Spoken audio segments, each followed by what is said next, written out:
Pag walang baso, ganyan. Oo nga, no, ang linaw ng tubig, oh. Yan po yung kanilang balon. Ano tawag nyo dyan? Balon. Sa amin, sa Bulacan, balon. Sa inyo, ano? Talaga. Talaga? Talaga. Talaga. Oh, Nakapalit ko. ang linaw. Yan ang kuha nila ng tubig. Hindi ba pumupunta yung mga palaka dyan? Wala. Wala. Wala. Kapag ka. Palaka. Sa mag-list kita rin. Ang linaw, ang ganda. Oh, yan ang inuminan nila dito sa bundok. Hindi kakasakit ng aita. Ah, ganon, dahil dyan. Malinaw yung tubig. Oo nga, ang linaw. Tingnan nyo. Kalinaw. Yan ang kanilang kuha ng inumin. Parang nakayulo. Malamig. Malamig. Dito siya dito si Kuya Si Leo. Dini. Ano to? Hindi siya rin. Doon sa baba, ano yun? Paliguan nila? Paliguan, sapa. Sapa? Nilinis siya ng aming ano. May ulam kami doon. Meron pang lechon manok saka lechon baboy. Tapos, pasigang lang ako ng bangus kasi gusto ko bangus. Yung sabaw. Sila, alam ko mahilig sila sa mga lechon. Eh. Alin? Ay, sip. Asan? Maraming bunga? Oo nga.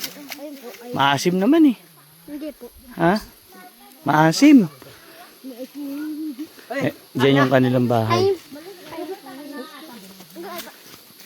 Si Yorme. May akwa ka Yorme, maraming buko ha.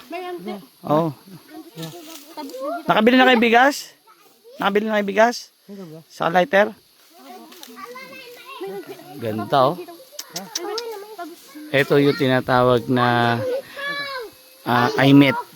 Pagkain ng mga iba't ibang uri ng hayop dito sa gubat. Kalimitan, yan, sa ganyan sila nag-aabang ng mga uhulihin nila mga wild na hayop, mga ibon, nag-aabang sila. Tingnan natin yung kanilang bahay. Tingnan niyo, gabi. Ito gabi niya. Bata. Sa iyan? Anak mo? Kanya yan. Siya nagtanim yan. Hindi pag na-harvest, kanya. Ayan sila Leo. Ganda rito. Solid. Talaga namang marirelax ka. Medyo mahirap na lalakarin.